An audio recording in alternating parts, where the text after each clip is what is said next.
swung on and drilled to right. That ball is high. It is far. It is gone.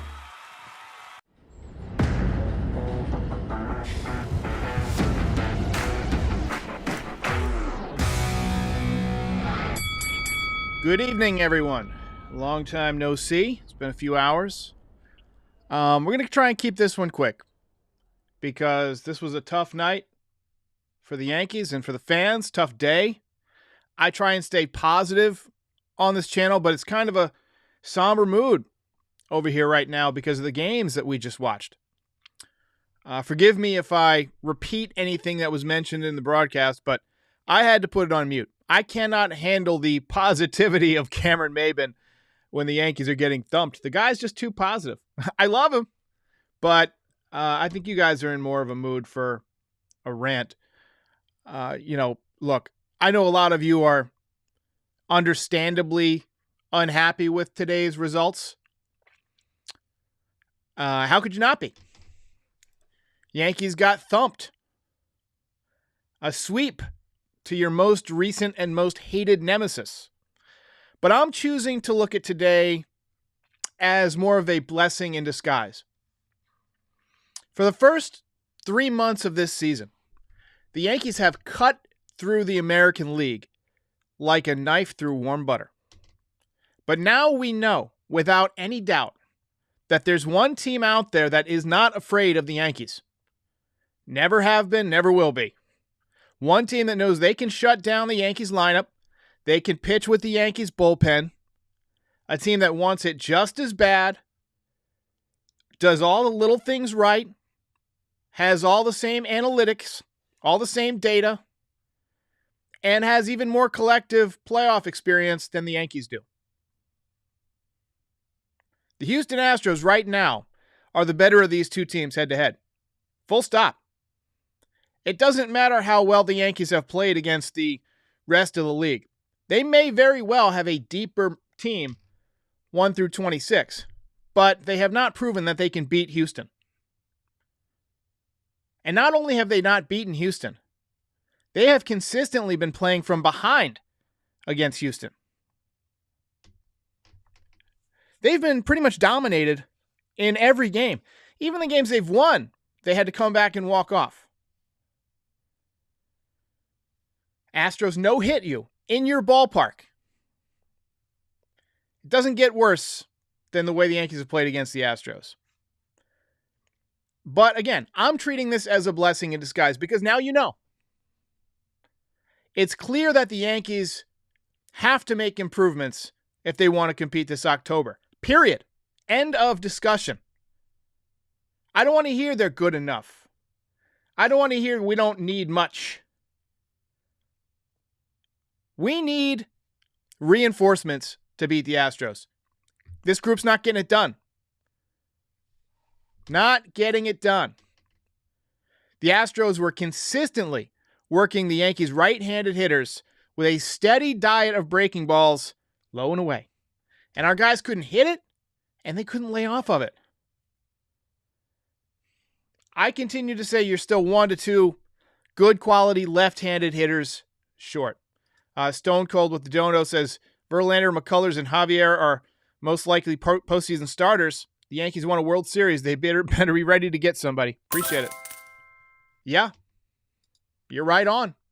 Look, fans always want that invincible weapon, but there's no player out there that guarantees you a victory in any given game or any given season or any given postseason series. So even if the Yankees do make improvements, and I think they will, there's still going to be questions because they've got to prove that they can win against Houston before those questions go away. And just as, that's the wrong way to phrase that. The fans are going to just have to deal with it. We're going to have to listen to the Houston Astros fans from now until we beat them. And that's just the way it goes. The road to the World Series is going to have to go through Houston, like it's done the last several years. And right now, the Yankees don't have what it takes to win in that building against that team. Despite a late rally from the Yankees, this was not a close game in any way other than the final run tally. Domingo German made his season debut tonight. He was in midseason form. Back-to-back home runs to Alvarez and Bregman in the first. It could have been worse if not for a fantastic diving catch by Giancarlo Stanton. By the end of the second inning, it was 5-0 Astros. I mean, Domingo was just exceptionally hittable today. He had no command. His stuff wasn't crisp. Honestly, it looked like he should have still been rehabbing. Final line for him was 3 innings, 6 hits, 5 runs, all earned, 1 walk, 2 strikeouts. Not good. Yankees finally did get on the board in the third 2-run poke for Gleyber Torres. It's an out in most ballparks, I feel. I don't have any data to back that up. It was kind of a fly ball, just got into those Crawford boxes. J.P. Sears, I thought, was okay tonight. He gave up a 2-run shot, but he pitched mostly well. I thought Aroldis Chapman looked great. I thought Jonathan Loaisiga pitched well. Still, no strikeouts for Jonathan Loaisiga. Still hitting bats, even though he's still throwing 98, 99. The league has adjusted, and they're putting the bat on the ball. Chapman's splitter looked good, though. Top 9, Aaron Judge got into one. 3-run shot to left field over the train tracks. That cut the lead to 7-5. 34 home runs for him this year, but the Yankees drop the doubleheader to the Astros. Let's just go ahead and talk through this. Cybercat says Yankees like to play 2021 mode versus the Astros. They looked awful. Completely dominated by the Astros this year. Even in the walk-offs, the Astros led in those games. Rough. One tally round says, should we go after Castillo? I mean, yeah, I think so. I think the Yankees are going to need a few different pieces. I think they need one more starting pitcher. I still think there are at least one good left-handed bat away, like a contact guy. Benintendi would be perfect if he could play in Toronto, because I think you might have to play Toronto in the playoffs. You might not, and you might be able to beat Toronto without Benintendi, but you don't want to play a man short. That's why I think Benintendi probably goes to the Mets. But if he says that, hey, I'm willing to get vaccinated to come to the Yankees, because, look, the Yankees are 100% vaxxed, and they want to be able to take everybody on the roster to Toronto. I think that if he were willing to get that done, maybe he'd be an option. Stone Cold says, scary part is McCullers isn't even back yet, and he kills the Yankees. He's got a nasty hook, and he uses that hook the way that the Astros pitchers generally shut down the Yankees today. Breaking balls away, one after the next. THG says, to be honest, as long as German doesn't have to pitch, I still think that the offense is the major point of the team to upgrade, along with maybe one more bullpen arm. I think you definitely want more offense, but you're also going to need pitching. I mean, you can never have enough pitching. I think we've seen this staff get tired. Jameson Taillon has come back to earth and been very hittable for the last 6 weeks. Domingo German, not impressed at all today. And you never know. Once a guy has a shoulder injury, you just never know. Shoulder's really difficult to come back from. I think we've seen Nestor Cortez continue to pitch well, but again, this is a guy who's never thrown anywhere near 200 innings in a season. He's already at 100. I don't know if he's going to be able to pitch at this level in 3 months. They're going to really have to rest these guys and manage their workload. I think it's a foregone conclusion that the Yankees are going to have to get some pitching. They're going to have to. And, obviously the offense could be better. Wayne Wilcox says, when can we dump Gallo and Higgy? I don't think Higgy's going anywhere because, well, maybe if Rortvedt really turns it on in the minor leagues second half. But I don't think the Yankees are going to do anything to throw off the relationship between the pitching staff and the battery, the catchers. But I do think that Gallo's definitely a goner. I mean, not in the lineup again tonight. Had a tough game one. The Yankees are going to Baltimore. They've got kind of a short right field porch still. I think you might see Gallo play through the Baltimore series, but I think at some point over the next couple of weeks, he's gone. Laurie C says, Carpy is not an everyday player. I'm starting to feel the same way. he looked, maybe his magic is running out. Now, nobody stays as hot as he was for, the whole season. I mean, he had an unbelievable month, but he's coming back down to earth. He's had a couple of tough games today. He did hit the ball hard a couple times, but on defense, it just hasn't shown me much. Did make one nice pick at first base tonight. The outfield, I mean, look, he's not fast, doesn't have a great arm, Yovis has 2 punt lineups today. I think they were trying to be a little too cautious with resting guys today coming off the break. Veritas says JMO did pitch well against Boston. I mean, he bounced back a little bit last time. I'll give you that. But for about 6 weeks at large, he hasn't been very good. And to me, the stuff has kind of gone down a little bit.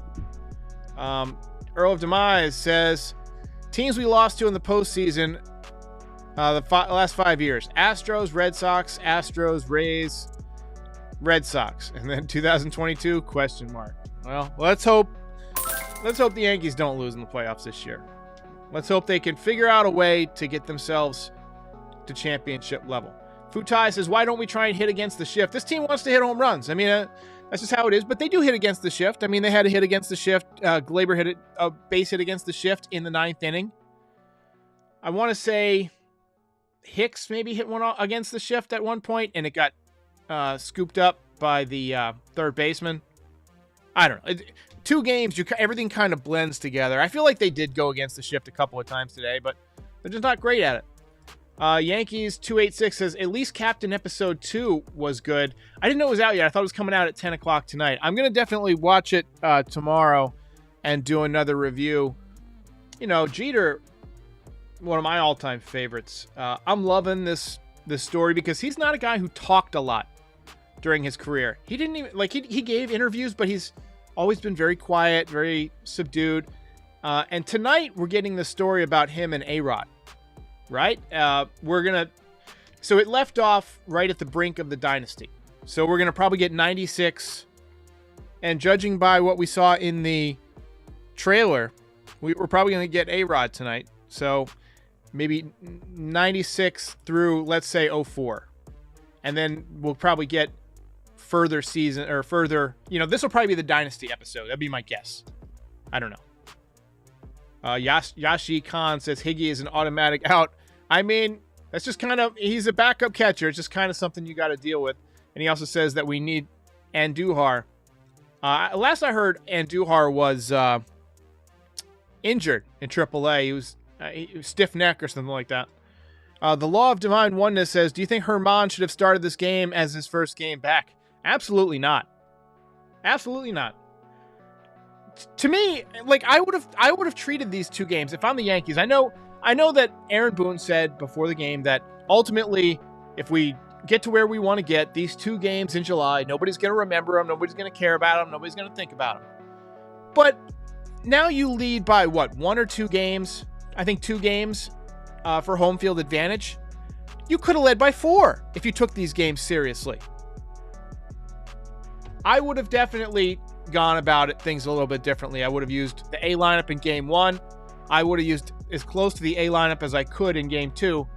And then, when you play the Orioles, maybe you pick a day and you rest some guys and just cross your fingers, Yankee says Subway Series will be its own episode. It has to be. It has to be. They might do something on the chase for 3,000 as well. That was kind of a big time in his, not only his career, but his life. That chase, they were filming the documentary about it. That whole game could be an episode. It was amazing. Lou Godbar says, Dusty simply outcoaches Boone every time. I feel like Boone has gotten outcoached a number of times, but I'm not putting this one on Boone. I'm putting it on the organization at large for, deciding that you want to rest guys today. I mean, this was not a Boone decision. This was, one of those ones where you got 30 people sitting around and you say, well, let's go with, Stanton off in game 1 and IKF, who's been swinging the bat really good, off in game 1. He picked up another hit in game 2. 2 for 5 on the day. Look, this is a tough one. And I don't blame you if you're embarrassed. X-Wing classes, Yankees got embarrassed. Absolutely. Hey. Lori C says Houston used their A lineup in both games. Hey, what do you know? They tried to win. What do you know? How crazy an idea is that? Oh, man. And Veritas also noticed that the Astros don't sit their guys. Their guys are also younger and more athletic. So, hey, look, the Yankees have had a good year. They've played well. But it's clear to me that the Astros still outmatch them on the field. And you can say, oh, the ball can bounce, either way, and, little breaks here and there, and these games were tight, and, the umpires aren't great. Look, if a team consistently beats you on the field, I think it's safe to say they're better. I know that if I'm playing somebody at ping pong and I play them 10 times and they beat me 7 times or 8 times out of 10, they're probably a better player than me. I just don't get all the rest. Colin Raymond says we better not sleep on Baltimore. Baltimore's been playing really well, and they always give the Yankees fits. Gave them fits earlier this year. Stone Cold says Astros had young guys like Myers, Pena, and McCormick contributing. That's what the Yankees need to do. Yeah, where's Florial when you need him? I feel like he's the type of guy that would have energy that we could use. I would much rather have Florial than Gallo. I'd rather lose with Florial than with Gallo. Get the energy. And TJ says the Astros are our daddy. I think it's fair to say. All right, guys, we're gonna wrap this one up. It's been a long day. It's been two ass whoopings, and congratulations to the Astros. You guys got this round. We'll see you after the trade deadline.